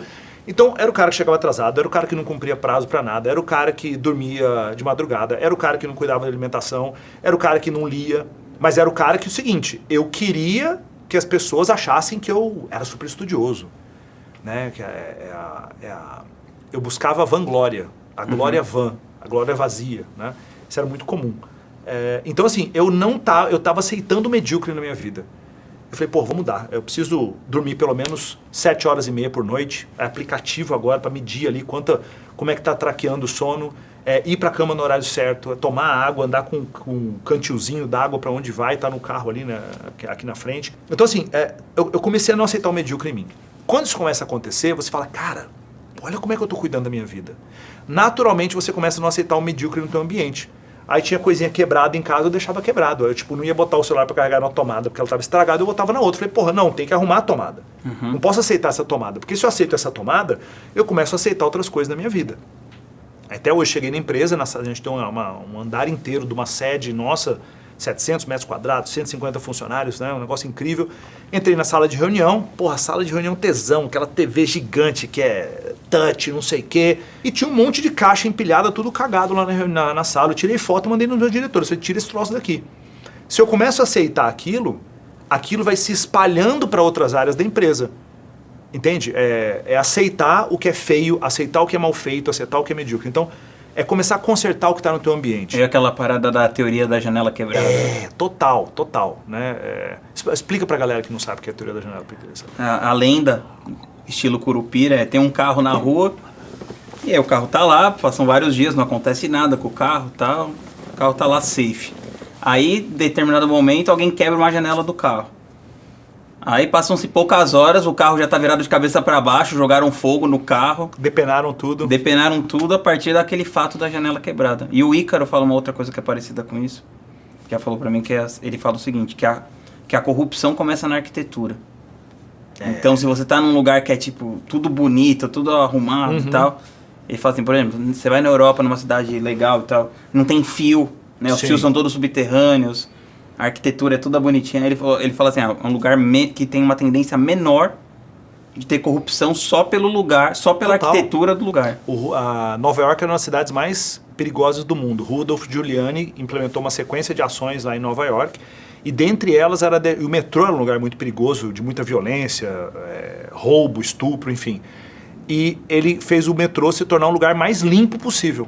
Pintou as paredes que eram todas pichadas e botou um serviço de limpeza impecável. Por conta disso, as pessoas que estavam lá, como era mais bonito, mais limpo, mais organizado, o caos não imperava, porque a ordem imperava.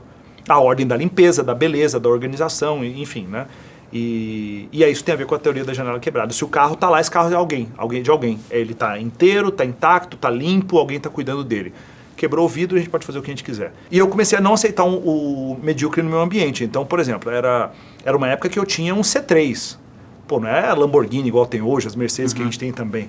Era um C3zinho, mas ele vivia impecável, sabe? Limpinho, não tinha uma coisinha fora do lugar, porque se eu quero ter o máximo, eu preciso cuidar do que é pouco. Eu preciso ser fiel no pouco para que eu seja merecedor no muito, né? Então, isso estava bem claro na minha cabeça e eu comecei a não aceitar mais o medíocre no ambiente. E aí isso se estende a não aceitar o medíocre no outro. Porque eu era o cara que o cara trazia um trabalho todo cagado, eu falava, não, tá bom, tá legal, beleza, porque eu era pleaser, eu era agradador, deixa que eu faço. Aí o cara ia embora e eu ficava até 1h da manhã resolvendo o negócio. Fazendo a planilha, editando o vídeo, sei lá o quê, porque o cara não conseguiu entender. E quando você muda isso, você começa a fazer com que todo mundo ao teu redor entregue aquilo que se comprometeu a entregar. E se o cara não consegue entregar, ele é expelido do organismo, porque você fala, eu não aceito mais o medíocre em mim, nem o medíocre no ambiente e nem nos outros. E aí você vai criando um ambiente onde as pessoas que não estão à altura, elas vão indo embora e outras pessoas vão chegando e vão ficando. Então essa foi outra coisa que eu fiz, né? E aí um terceiro elemento, experimentar o próximo nível. Todo mundo tem um nível de vida. Você tem um nível de relacionamento, você tem um nível espiritual, você tem um nível de amizades, você tem um nível de viagem, você tem um nível de carro, você tem um nível de onde você come. Se você vive nesse patamar, você não vai ter nenhum tipo de... Como é que eu posso te dizer? Não vai ter nenhum tipo de... Você não vai estar plenamente aguçado para poder se tornar mais, fazer mais e ter mais. Porque se tudo que eu faço é simplesmente para dar manutenção nisso aqui que está acontecendo, você vai continuar fazendo daquele tamanho. Não tem um questionamento. Por que eu deveria fazer 2 vezes maior? Por que eu deveria fazer um negócio que vai impactar mais pessoas? Por que eu deveria fazer... Não existia isso. Eu não tinha experimentado o próximo nível de nada. O próximo nível de uma vida espiritual, o próximo nível de viagem, o próximo nível de carro, o próximo nível de filantropia, o próximo nível de todos os aspectos na vida. Então eu era o cara que eu ia lá e dava um dinheirinho para a obra de Deus, sabe? Só que 10% de pouco é pouco, 10% de muito é muito, né? Então eu falei, poxa, a gente precisa experimentar o próximo nível, eu e a Karina. E a gente começou a experimentar o próximo nível de tudo. Era uma época que a gente tinha pouca gente no nosso time. A gente tinha, sei lá, nessa época a gente já tinha uns 3 ou 4 colaboradores, né? Falou, poxa, a gente está fazendo pouco porque a gente tem pouca gente no time. Vamos experimentar um próximo nível? E a gente fez isso tudo muito bem pensado, calculado e tudo, para não ser uma decisão emocional. Saímos de 3, 4 pessoas e fomos para 12 pessoas. Nossa, o resultado foi incrível, foi assim, foi exponencial. A gente falou, pô, por que não fizemos isso antes? Então experimentamos o próximo nível em relação a time, experimentamos o próximo nível em relação à viagem. A gente foi experimentando o próximo nível em pequenas coisas. a gente, por exemplo, eu comecei a ter pequenas experiências gastronômicas. Quando eu era muito pobre, né, morava lá numa kitnet, lá com a minha mãe e a minha irmã, estrada de chão, lá em Cuiabá. A história do Marralo. Exatamente, né? Clássica história do Clássica Marralo. história do Marralo. Marralo é um restaurante lá em Cuiabá, para quem não sabe. E era uma época que eu não tinha grana, mas eu queria trabalhar meu merecimento. Então eu saí de casa de ônibus, ia até o Marralo, que era um restaurante topíssimo, era como se fosse, lá para Cuiabá naquela época, era como se fosse aqui em São Paulo, o Dom do Alex Atala, o melhor restaurante, o mais hypado e tal. E aí eu ia lá para ter uma refeição incrível e saía depois do restaurante falando, caramba, eu quero poder comer aqui todas as vezes da minha vida que eu puder, sem nenhum tipo de problema financeiro. Mas eu comia lá e depois eu passava 4, 5 meses sem poder comer lá de novo, porque eu precisava equilibrar as contas e tal. Então, eu não fazia algo que estava fora do meu padrão financeiro. Seria, a pessoa não tem dinheiro, vai lá e compra um carro muito mais caro, parcelado. O merecimento não é isso. O merecimento é você ir lá e experimentar alguma coisinha. É você alugar o carro e dar uma volta nele. É você fazer o test drive, é você ver o vídeo do carro no YouTube, é exatamente isso. Então eu fui fazendo, e outra coisa, tem que ser intencional, você vai construindo com uma musculatura. Né? Então, por exemplo, quando eu fui, comprei, eu tinha o C3, fui fazer um test drive numa Mercedes. Falei, meu Deus do céu, coisa maravilhosa, né? Então eu experimentei o próximo nível. Depois eu fui lá e trabalhei pra caramba e fui lá e a gente comprou a nossa primeira Mercedes. Quando a gente viajou para Portugal para fazer, foi a primeira viagem nossa para Europa, para poder fazer um Protagon em Portugal, eu aluguei, experiência do próximo nível, uma Porsche Panamera. Aí saímos de Lisboa, fomos até o Porto, lá em cima com a minha mãe, com meu filho. Minha mãe foi para Portugal, foi incrível, ela ficou doida lá e tal. Gabriel, meu filho, comia... Gabriel parecia, sabe o cachorro que sai andando e fazendo xixi em todo lugar? Gabriel parecia um cachorro só com um pastel de Belém. Onde ele viu um pastel de Belém, ele comia. Aí passou mal, tanto comer pastel de Belém. Foi incrível a viagem, né? Foi maravilhosa. Aí daí a gente saiu do Porto e fomos para Algarve. Tudo com a Porsche Panamera, né? Alugada e tal, foi incrível. Passei 2 dias com ela. Quando eu deixei o carro no aeroporto, quando a gente estava voltando para o Brasil, entreguei a chave para o cara da locadora. Sabe quando você está se distanciando assim, você olha para o carro e fala, vou comprar uma dessa. Só que eu tinha experimentado. Voltei para o Brasil, se não me engano foram 6, 7 meses, as coisas dando certo, trabalhando para dar certo, bum, desce a Panamera na porta de casa lá no Rio de Janeiro e tal. Então assim, experimentar o próximo nível em tudo. Qual que é o próximo nível de tempo com a tua família? Qual que é o próximo nível de viagem? Qual que é o próximo nível em tudo? E quando você vai fazendo isso, o teu padrão o seu padrão de exigência para que as coisas sejam bem feitas, ele vai para um outro lugar. O teu padrão de entrega vai para um outro lugar. Sabe, eu preciso fazer mais, eu preciso ser mais para que, por consequência, eu possa ter mais.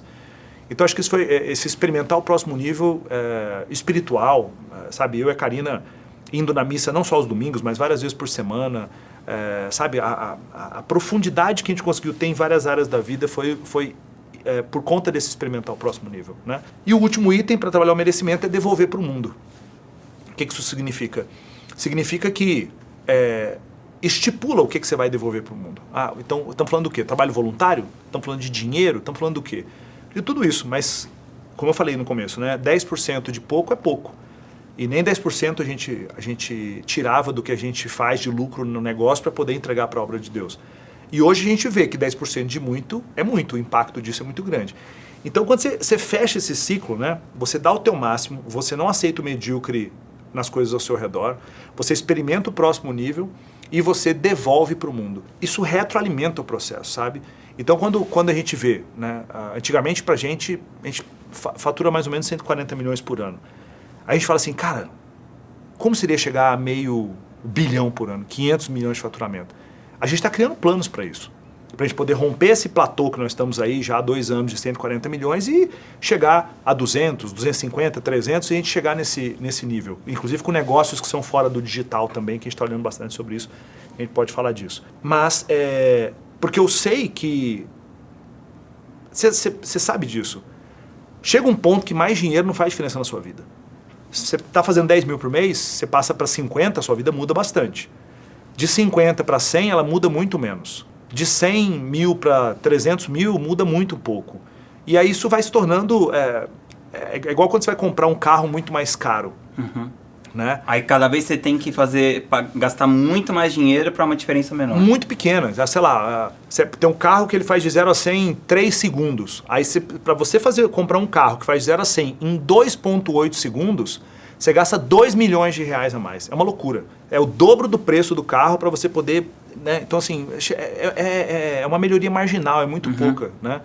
Só que a gente sabe que quanto mais faturamento vier, quanto mais dinheiro vier, mais vai ser derrubado para a obra de Deus. Então, quando a gente fecha esse ciclo, é natural querer mais. É natural querer fazer mais. Mas não quer dizer que hoje em dia, quando a gente viaja, a gente fica em hotéis mais caros. Não quer dizer que a gente viaja e a gente compra um monte de coisas mais caras. Tem acontecido, inclusive, o oposto. Eu e a Karina, a gente tem viajado, a gente tem passado muito mais tempo ligado à cultura, ligado à história religiosa do país, buscando igrejas que a gente não foi ainda, colecionando missas em outros idiomas, do que de fato como era antigamente, que a gente ia lá e falava, não, vamos entrar no Louis Vuitton, vamos entrar na Chanel, vamos queimar aqui 150 mil reais, é muito menos isso, sabe? Então acho que esses elementos todos, se forem trabalhados, e não é uma coisa que você faz e um mês está resolvido na tua vida, é um processo de você ir se lapidando o tempo todo. Ah, Wendel, você está destravado completamente em relação ao merecimento? Não. Você resolve algo e um outro horizonte aparece. Você chega naquele horizonte, um outro horizonte aparece. Então, meu nível de merecimento me faz ter o que eu tenho hoje e fazer o que eu faço hoje. Então, eu consigo ter um nível de merecimento até 140 milhões de reais de faturamento. Eu consigo ter um nível de merecimento de ter as coisas que eu tenho na minha vida hoje. Wendel, por que você não tem mais? Porque eu não sei como fazer e porque eu não me vejo merecedor ainda. Então eu preciso fazer o trabalho para poder crescer nesses elementos. E quando crescer, aparece uma outra trava, aparece um outro lugar. Então um lapidar eterno, não fecha. Então, mas você tem uma... Eu já vi o Tony Robbins falando que a vida é só sobre crescimento, sempre. Então se você chegou num ponto, você tem que buscar outro. Se chegou num ponto, você tem que buscar outro. Ele fala de 6 necessidades humanas e tem 4 que são do ego, que são muito importantes, não é porque é do ego que é ruim, e 2 que são da alma, né? E essas 2 necessidades da alma é o crescimento e a contribuição. Então, se você joga um game de crescer o tempo todo, e quanto mais você cresce, mais você contribui, é um loop infinito. Você cresce e você cresceu, você tem mais dinheiro, mais influência, mais poder. Você ajuda as pessoas, você contribui com a vida das pessoas, aí você cresce mais. É um dínamo, o troço vai subindo, é uma espiral infinita. Então, é crescimento e contribuição. Mas você não acha que tem um perigo, talvez, entre aspas, de que a pessoa que chega num ponto desse, ela nunca acaba encontrando uma noção de suficiente?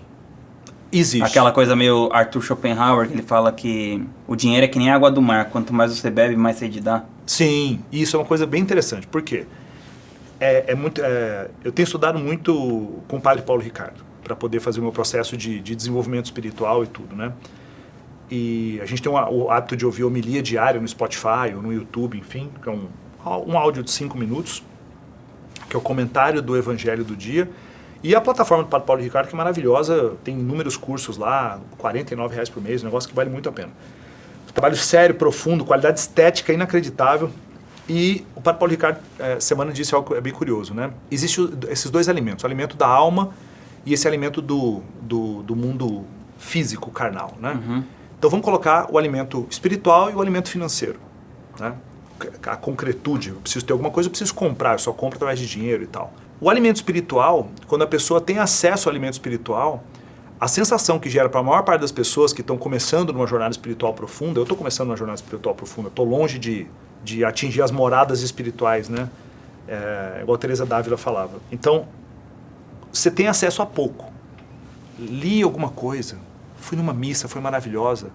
Você sente que você não precisa de mais naquele momento. Você sente que, nossa, estou completo, ai que maravilha, não preciso de mais.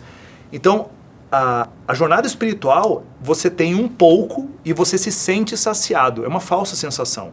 A jornada financeira, ela tem um efeito oposto. Você pode ter mais, mas te gera a sensação de querer ter mais. E quanto mais você tem, é como beber água do mar, quanto mais você bebe, mais sede te dá.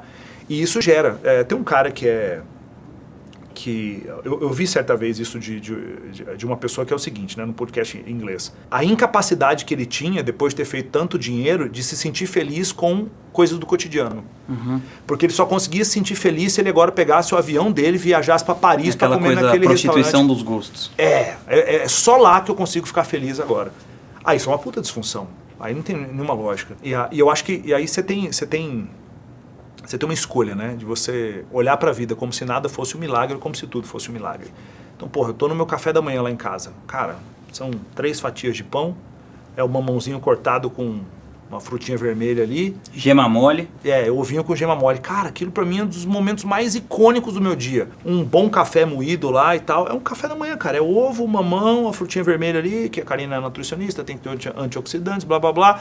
Um pãozinho, cara, aquele momento, aquela meia hora, ela é mágica, sabe? E não precisa ser uma coisa de outro mundo. É ovo, igual tem em qualquer lugar.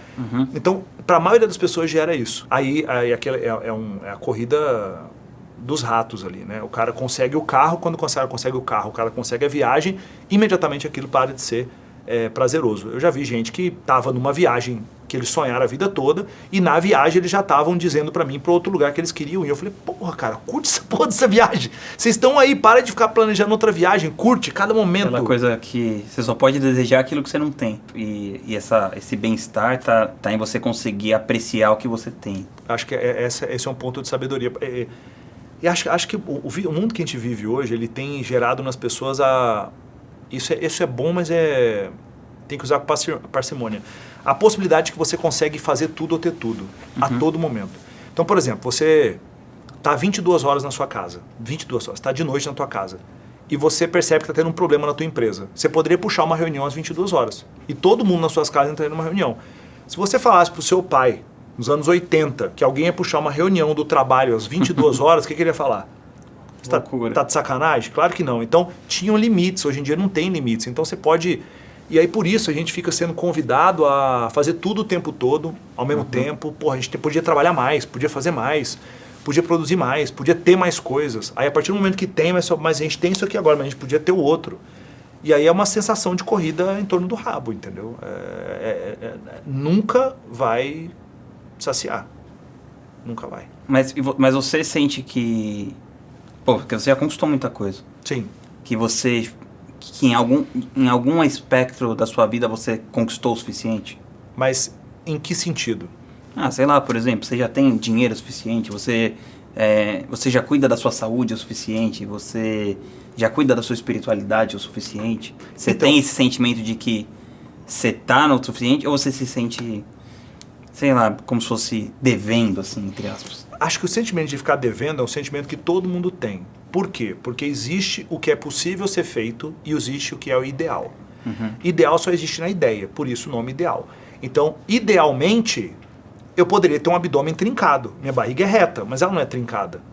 Idealmente, eu poderia fazer 2 treinos de jiu-jitsu por dia. Idealmente, eu poderia fazer mais conteúdo para o Instagram. Idealmente, eu poderia soltar um vídeo para o YouTube todo dia. Idealmente, eu poderia fazer uma live todos os dias. Idealmente é isso. Só que isso é possível? Não é. E aí a disfunção que acontece é a pessoa compara mentalmente o que ela consegue fazer com o ideal. E ela vai estar sempre frustrada. Não interessa o quanto mais você faça, porque a barra do ideal, ela vai subindo, subindo, e lá na frente tem um símbolo do infinito. Então não tem como. Se a gente fosse para pensar, esse podcast dá para... tem 3 câmeras, tem 4 câmeras aqui, tudo câmera cara pra caramba, com um monte de lente, um estúdio aqui e tal. Poderia ser melhor? Claro. Poderia. E se a gente botar as câmeras mais caras do mundo, poderia ser melhor? Poderia. Poderia ter outros microfones, poderia ter mais convidados, poderia ser com fundo para Times Square. É infinito. Não tem como chegar aonde é o ideal. Porque lá no fundo, lá no topo, é o símbolo do infinito. Então, o que a gente consegue fazer é limitado e o que a gente consegue imaginar que deveria fazer é ilimitado. Essa é uma das coisas mais terríveis para gerar sofrimento na vida das pessoas. Porque elas nunca vão conseguir chegar nem perto daquilo que elas acham que poderiam fazer. Então, respondendo a tua pergunta, eu estou satisfeito com todas as coisas que eu tenho? Eu sou grato por tudo que eu tenho. Satisfeito, eu acho que eu nunca vou estar. Eu costumo dizer que o animal satisfeito, ele para de caçar. O predador aposentado, a figurinha. Então Leão dá. Gordão. Leão Gordão, né? E aí, acho que satisfeito eu nunca vou estar porque eu quero experimentar outras coisas. Eu quero Eu quero ser melhor, fazer melhor e ter o melhor. Só que aí existe um outro ponto. Eu sou absolutamente grato por tudo aquilo que eu tenho hoje. Então, quando eu vou lá e boto uma cápsula de expresso lá, tiro o meu café, eu falo, cara, que milagre. A gente aperta um botão e sai um café perfeito. Que coisa maravilhosa.